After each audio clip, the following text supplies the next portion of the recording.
Hello, and welcome to this, whatever this is. Welcome. Okay, that's all you get. The past 2 weeks have been a doozy. Oh my god. But, to sum it up, challenge complete. That's right, let's hear it. Let's go! Challenge 1, done.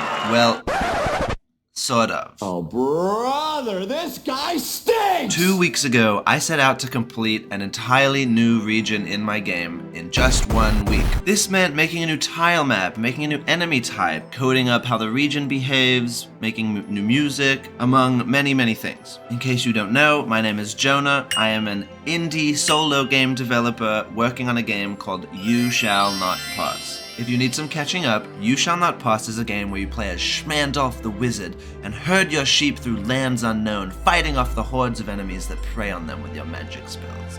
You rest at and manage your farm in between playthroughs before you do it all again. You collect power-ups, you grow crops, you catch fish, you herd your sheep, you zap enemies. It's a good time. For the next few months, I'm hoping to complete some game dev challenges and document the process here on YouTube. My very first challenge to kick off January was to create one new region in 1 week. The game currently has 4 regions. Well, as of this video, 5 regions. But originally 4 regions. Those were the rolling meadows, the snowy plains, the hazardous mountains, and the volcanic hellscape. And now, as of this video, there is a 5th, the cavernous tunnels. Throughout this video, I'm gonna go through how I made it, how that process went, and I'll reveal it all put together at the end of the video. Now, let's rewind 2-ish weeks. 2 weeks ago, I was getting settled back in my place after the holidays. The Christmas, New Year time of year when you see fam and it's great and you feel so refreshed and you come back and you're like, I'm gonna rule the world. I'm gonna be the best version of myself I've ever been for the rest of my life. I was on that New Year's high and I was out to push myself with these game dev challenges.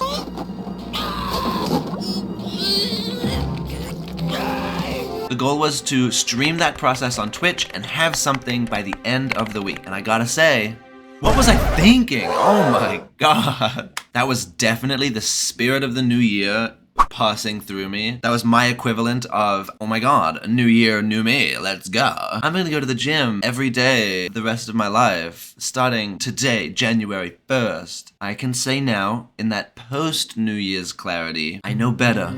I should do better.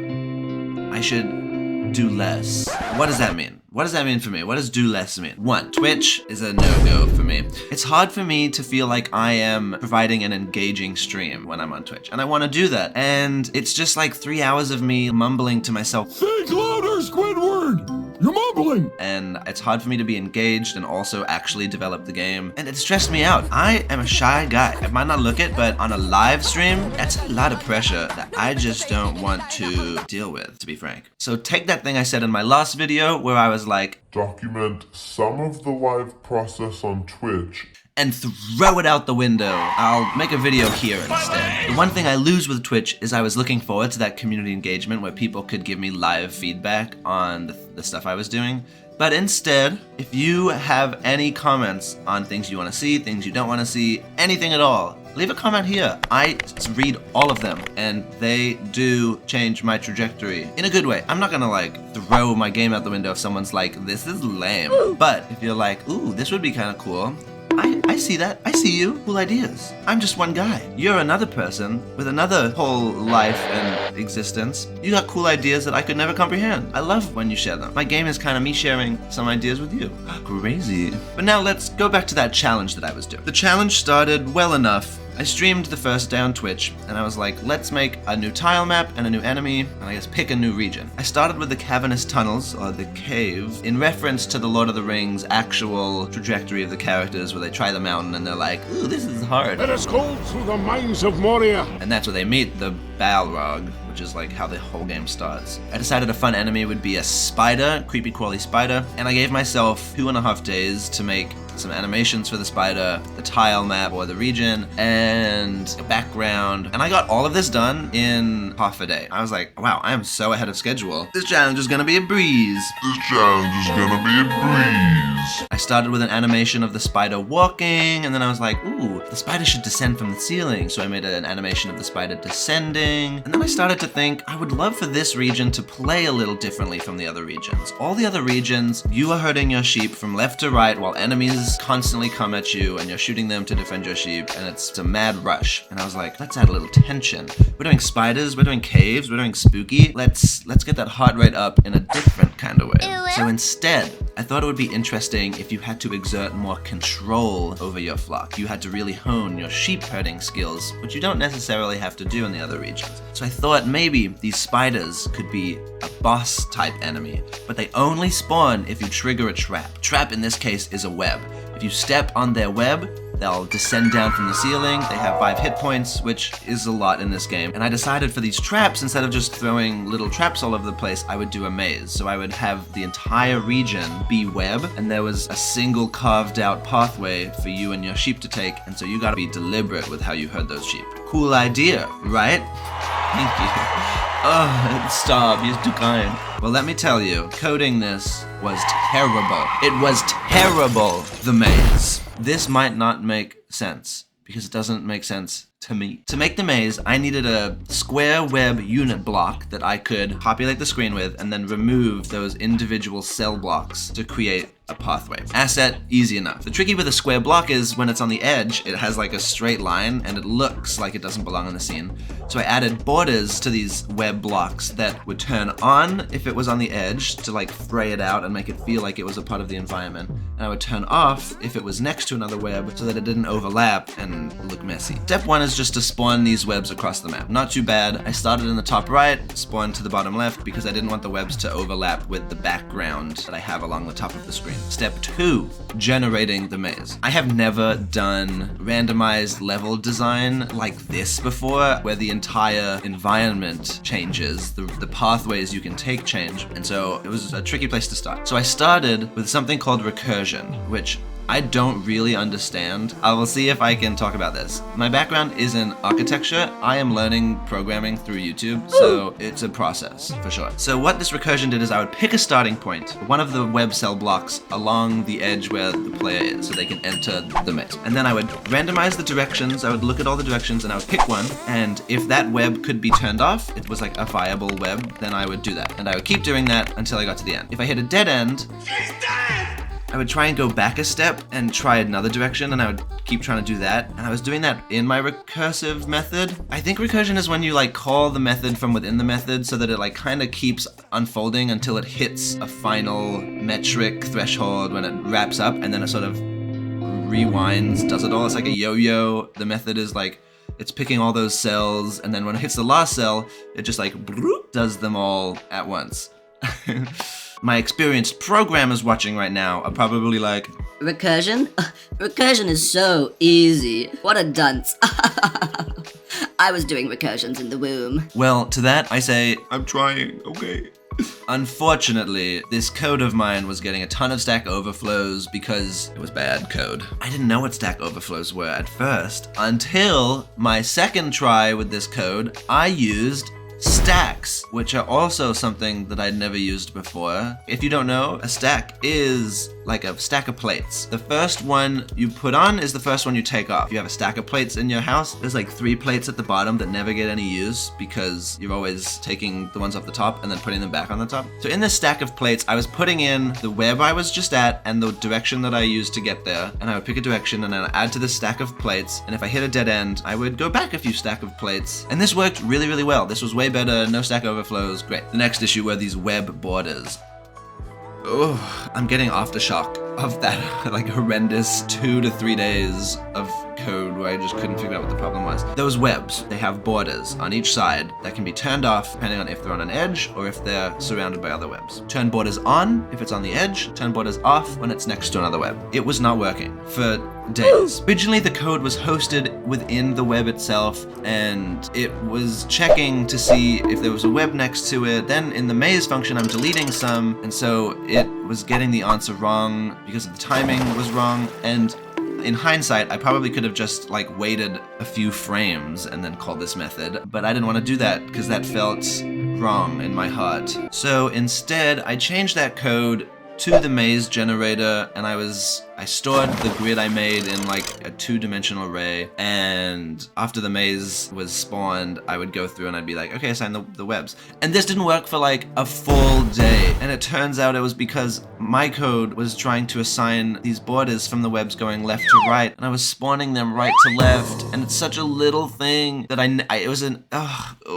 was such a little thing, but that's how these things go. I thought, I'm gonna give myself 2.5 days to do these animations and 2.5 days to do the code. And I did the animations in half a day, and then the code took me like 6 days, just because of little bugs that you don't foresee being issues. And those are the moments that really slow down development, not just because of the time it takes, but as a solo developer, I'm giving myself my own deadlines. I'm sort of turning up the heat on my project. I'm my own manager and my own employee. And so when I'm missing a deadline because of tedious code that I don't know what I'm doing, I feel like I'm not taking steps forward, I'm not meeting those deadlines, I get sad, I start working worse. It's like a vicious cycle of sad. Meanwhile, temperatures were dropping to -18. My boyfriend was out of town. I was bummed out. These are the days when I work 10 times slower than I would on a good day. It's a dangerous headspace to be in for a game dev challenge. To recenter myself, I played a little Minecraft with my family, a little Fortnite with my friends, and a little Slay the Spire on recommendation of some friends that were like, you gotta play this game. You think you're making a deck building roguelike? No, honey, no. Play Slay the Spire and then you'll know what a real deck building roguelike is.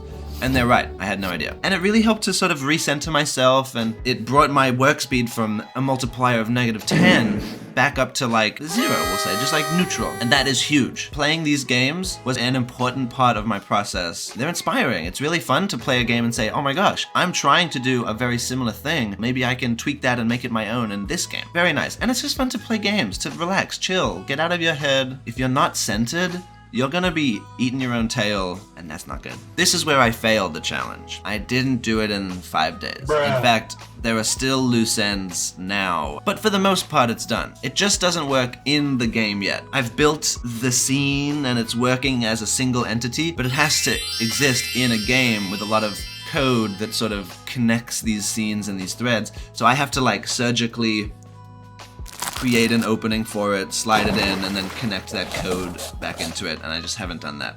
I also haven't done a few little sound effects that make it like feel real juicy. The juicy sound when the spider attacks, you know, it's gotta sound like something, and I haven't done some of that juice yet. Speaking of the spider jumping, once that was done, I made an animation of the spider jumping, I added some fun lighting, I made a soundtrack, and I did make a fun sound when the spider descends, and I did all of that myself. Now that you heard me ramble about this process, without further ado, the caves.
I hope you enjoyed that. Looking ahead, my challenge number 2 was going to be a week of me making as many power-ups as I can and streaming that process on Twitch. But I will edit that now. I will not be streaming that process on Twitch. And if I do, it'll be bonus. And a group that I help organize is contributing to the Global Game Jam next week. And I'd like to contribute a game, work with some people I haven't worked with before. So I'm going to be spending 2 days at least in that week making a whole nother game. So my goal now is to make as many power-ups as I can in the time that I have free. My goal would be 15 power-ups. I think I can do it. I think I can. I do believe in fairies. If you get that reference, good on you. My next video, what I would like to have for you is Game Dev Challenge number 2, power-ups. 48-hour game jam. What game do I make? I should have a new game for you on my next video. But the next video, the content will be a surprise for both of us. We'll see. In conclusion, I definitely want to be pushing myself. These challenges are very important to me and I will continue to do them. But I also have to remember to live life, to be a person and play games and see friends and see family, because those moments are important for the soul and I'm finding important for the workflow too. If I can pull myself out of my ass, I work a lot quicker. And as a solo dev, my time is valuable. I don't want to be in my head working on a problem for 3 days just because I'm sad and I can't figure it out. It's good and healthy to take that time off, go for a walk, go do something you enjoy doing. You'll be better off for it. I almost 100% guarantee. As a solo developer, it is difficult managing expectations and maintaining realistic deadlines. Take this past week, for example. I did all the animations I gave myself days to do in half a day, and it took me a week to do something I didn't even foresee being an issue. Some days I'm on fire and I can create entire systems in a few hours, and sometimes it takes me weeks to do that same amount of work. So you just gotta roll with the punches. The most important thing is don't beat yourself up. Being alive is hard work. It's even harder work if you let your brain beat you up and be like, you're bad, you're terrible, you're behind, you're a failure. Like, you gotta be kind to yourself, and it won't always come naturally, but you have to hear those mean voices and say, you're being mean to me because you want me to do good, you want me to create and be better and whatever. So the way I navigate it is I say, well, hello, mean voice. I appreciate you. Thank you for wanting me to get to work. You're actually slowing me down right now, so I'm gonna need you to go away. And then with this conscious voice I have, you have to fight back a little bit. I say, you're doing so good, you're great, just stay on it and do your best. And that's all you can do. As always, thank you for watching. Leave a like and a comment. It really bolsters my will to live, and happy gaming.